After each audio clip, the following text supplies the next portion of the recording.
Sir నమస్కారం sir. నమస్తే అండి. సార్ చిలుకూరి బాలాజీ టెంపుల్ ప్రధాన అర్చకులు రంగరాజన్ గారి పైన మనం చూసాము.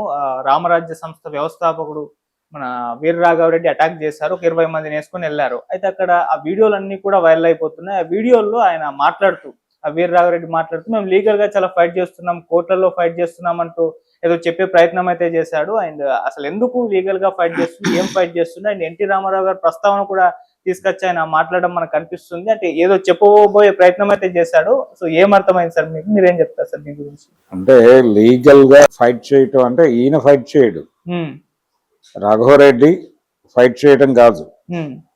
ఆయన ఎవరినైతే ఈ చిలుకూరు బాలాజీ ప్రధాన అర్చకుడు అయినటువంటి రంగరాజన్ గారు, ఆయన మేము కోర్టులో ఫైట్ చేస్తున్నాం అంటే ఎండోమెంట్ భూములు వెనక్కి తీసుకోవాలి అనేది ప్రోగ్రాం.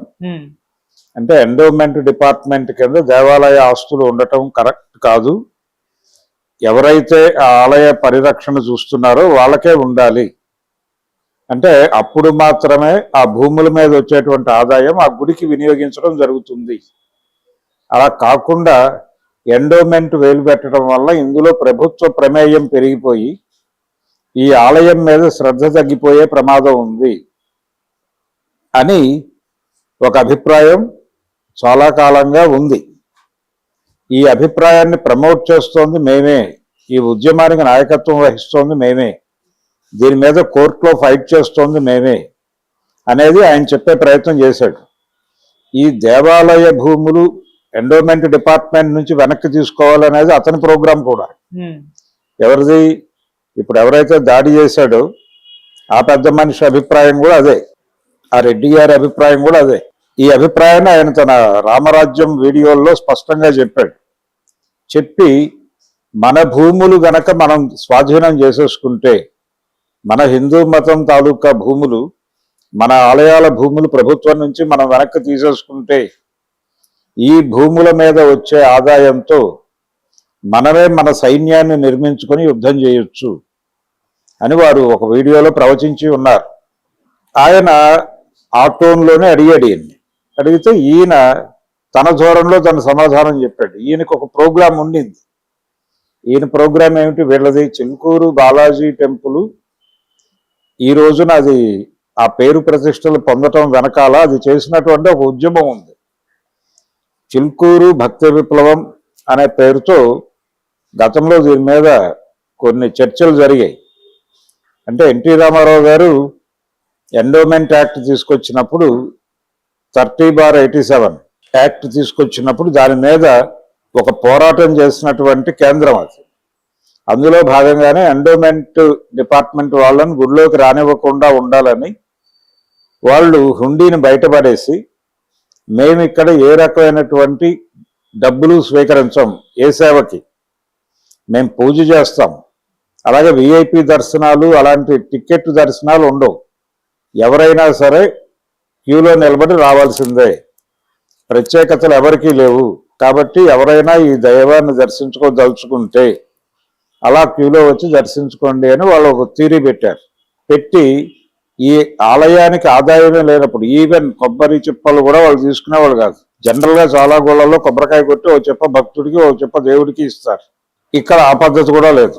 మీరు కొబ్బరికాయలు తెస్తే బయట కొట్టేసుకోండి, 2 చెప్పులు మీరే తీసుకెళ్ళిపోండి, మాకొద్దు అని చెప్పేవాళ్ళు. దీనివలన ఏంటి? గుడికి ఆదాయం లేదు అని చెప్పుకోవడం ద్వారా దేవాదాయానికి ఇక్కడ సంబంధం లేదు.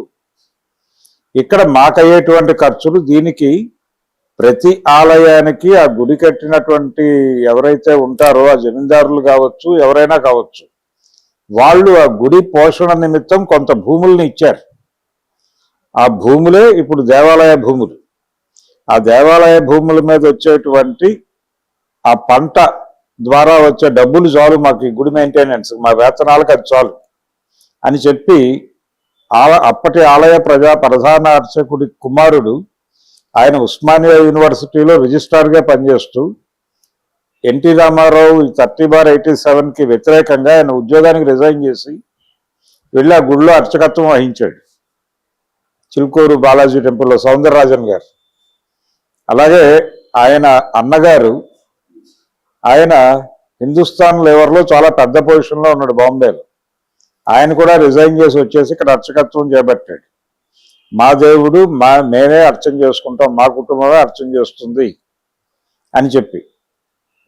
అది ఆ టైంలో ఒక సాహసోపేత నిర్ణయమే. అలాంటి నిర్ణయాలు చేయటం ద్వారా వాళ్ళు ప్రపంచాన్ని ఆకట్టుకున్నారు. అలా ఆ గుడికి ఒక ప్రాధాన్యత వచ్చింది. అలాగే దేవాలయ పరిరక్షణోద్యమము, జీర్ణ దేవాలయ పరిరక్షణోద్యమానికి చిలుకూరు బాలాజీ టెంపుల్ ఒక సెంటర్గా నడిచింది. అందుకని వాళ్ళు లీగల్ ఫైట్ చేస్తూనే ఉన్నారు అప్పటి నుంచి. ఈ ఎండోమెంట్ యాక్ట్కి సవరణ తీసుకొస్తామని రాజశేఖర రెడ్డి గారు చెప్పారు. ఎన్నికల మేనిఫెస్టో అది. ఎన్నికల మేనిఫెస్టో, ఆయన ఎన్నికల ప్రచారం అక్కడి నుంచే మొదలుపెట్టాడు. 2004 ఎన్నికల్లో వైఎస్ రాజశేఖర రెడ్డి తన ఎన్నికల ప్రచారాన్ని చిలుకూరు బాలాజీ టెంపుల్ నుంచి ప్రారంభిస్తూ అక్కడ ప్రకటించాడు, నేను అధికారంలోకి వస్తే ఈ 30/87 అనే ఎన్టీఆర్ గారు పెట్టినటువంటి చట్టం నుంచి దేవాలయాలని కాపాడుతాను అంటే అప్పటికే కోర్టులో ఉంది, సుప్రీంకోర్టులో ఉంది, మేము కంటెస్ట్ చేయమన్నాడు. నేను అధికారంలోకి వస్తే కంటెస్ట్ చేయను కాబట్టి మీరే గెలుస్తారు అని చెప్పాడు. అది చేశాడు. సుప్రీంకోర్టులో వీళ్ళకి అనుకూలంగా జడ్జిమెంట్ వచ్చింది. ఇది కథ. ఈ నేపథ్యంలో కోర్టుల్లో వేయటం ఏమిటి అంటాడు ఆయన.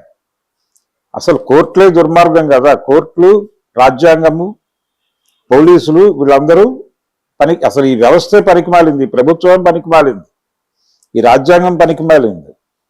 కాబట్టి వాటి మీద నమ్మకంతో నువ్వు కోర్టుల్లో ఫైట్ చేయటం, నువ్వు బయట కదా ఫైట్ చేయాల్సింది.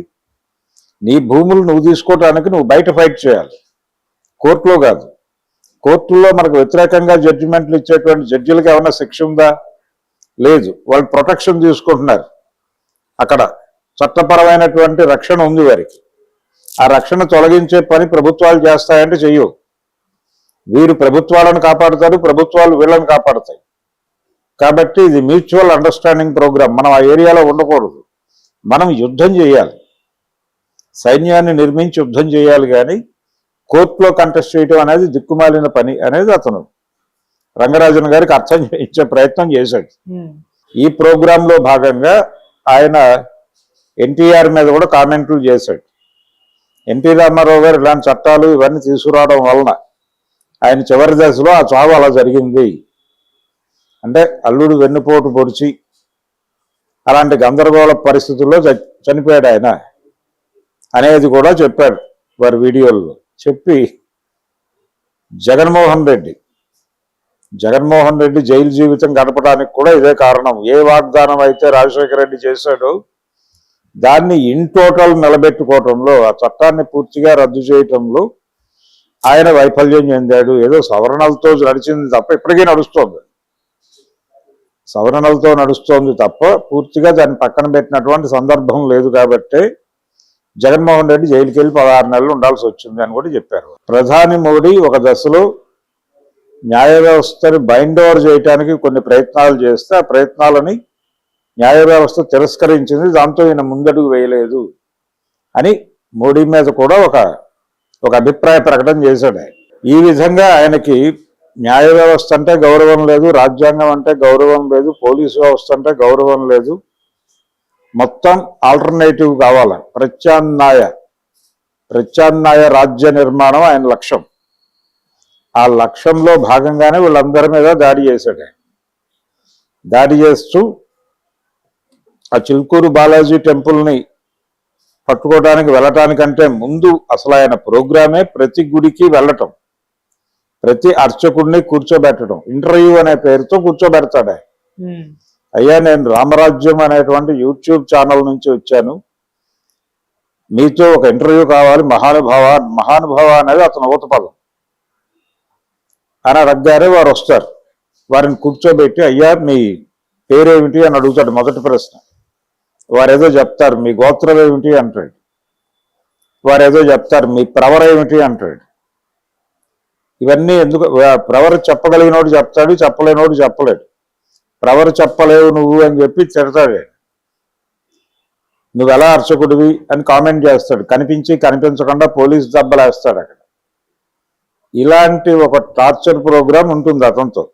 ఇతను ఆల్రెడీ చాలా గుళ్ళలో ఇంటర్వ్యూలు జరిపి ఆ ఆలయ అర్చకులకి వారు చెప్పేది ఒకటే, అయ్యా ఇక్కడ పురాణాల్లో అంటే నాకు వర్ణంతో పని లేదు, గోత్రమే పని అంటాడు. గోత్రంతో ఎందుకు పని అంటే మనకి ఆ రోజుల్లో రామాయణం జరిగిన కాలంలోనూ ఆ తర్వాత కనిపించేటువంటి పాత్రల తాలూకా గోత్రాలు, ఆ గోత్రాలు కలిగినటువంటి వాళ్ళు ఎవరైనా నీకు తారసపడ్డారా, వారు ఎలా ఉన్నారు, వారిని ఐడెంటిఫై చేసావా, వారితో ఒక సైన్యాన్ని నిర్మించు. ఇది ప్రోగ్రాం. ఈ సైన్యాన్ని పోగు చేసి నీ గుళ్ళో ట్రైనింగ్ ఇవ్వాలి. సాయుధ పోరాటం, సాయుధ పోరాట శిక్షణాలయంగా ఆలయాన్ని మార్చి మీరు దాడులు చేయండి. ఎవరి మీద దాడులు చేయాలి? ఇస్లాం మీద, క్రిస్టియానిటీ మీద దాడి చేయాలి. ఇది ప్రోగ్రాం. ఈ ప్రోగ్రామ్ని సార్ట్అవుట్ చేస్తూ ఈ క్రమంలో ఆయన కోర్టులో ఫైట్ చేయటం ఏంటి అమాయకంగా పిచ్చోళ్ళలారా, మనం యుద్ధం కదా చేయాల్సింది, మనం శౌర్యం, మన క్షత్రియ రక్తం ఏమైపోయింది, మన ప్రైడ్ ఏమైపోయింది అనేటువంటి ఒక ఎమోషనల్ ఆర్గ్యుమెంట్తో అతను ముందుకు వస్తాడు. అలా ఆయన్ని భయపెట్టాడు. కోర్టులకు వెళ్ళటం తప్పు, కోర్టులో న్యాయం జరగదు, కాబట్టి మన రాజ్యం వచ్చినప్పుడు మన కోర్టులో అప్పుడు వేరు. సో రామరాజ్యంలోకి వెళ్ళిపోవాలి. మనం రామరాజ్యంలోకి వెళ్ళాలంటే పౌరసత్వం తీసుకోవాలి. నువ్వు నీ టెంపుల్ పరిధిలో నీ టెంపుల్కి వచ్చే వాళ్ళందరినీ రామరాజ్య సైనికులుగా మార్చు. అది మార్చలేకపోతే నువ్వు అనవసరం, నువ్వు కులానికి, మతానికి, అన్నిటికీ ద్రోహం చేసిన వాడిగా డిక్లేర్ చేయాల్సి వస్తుంది. అలా డిక్లేర్ అయిపోతే చచ్చిపోతావు అని వార్నింగ్ కూడా ఇచ్చాడు. ఉగాది వరకు టైం ఇస్తున్నాను, ఉగాది దాటితే వేరే వాళ్ళు వస్తారు, ఆ వేరే వాళ్ళు వేరే పద్ధతిలో వ్యవహరిస్తారు, దాన్ని ఆపడానికి నేను కూడా కనిపించను అంటే చంపేస్తావు అనే వార్నింగే ఇచ్చాడు అతను. ఇది టెర్రరైజ్ చేసింది ప్రపంచాన్ని. ఈ వాక్యంతో టెర్రరైజ్ చేశాడు ఆయన నిన్న. అందుకని ఇది చాలా ప్రమాదకరమైనటువంటి వ్యవహారం. ఈ రామరాజ్యం అనేటువంటిది ప్యారలల్ గవర్నమెంట్, ప్రత్యామ్నాయ, ఇది దేశద్రోహము, రాజద్రోహము, 120A, 120B, 121AB ఎన్ని సెక్షన్స్ అయినా పెట్టచ్చు ఆయన మీద. మరి ఇప్పుడు కొత్తగా మార్చినటువంటి సంహితల్లో ఏ పేర్లు ఉన్నాయో, ఏ నెంబర్లు ఉన్నాయో నాకు తెలియదు, కానీ సిఆర్పిసి ప్రకారం ఉన్నటువంటి ఆ 120A, 120B, 121 అవి పెట్టుకోదగ్గ నేరం చేస్తాడు అతను.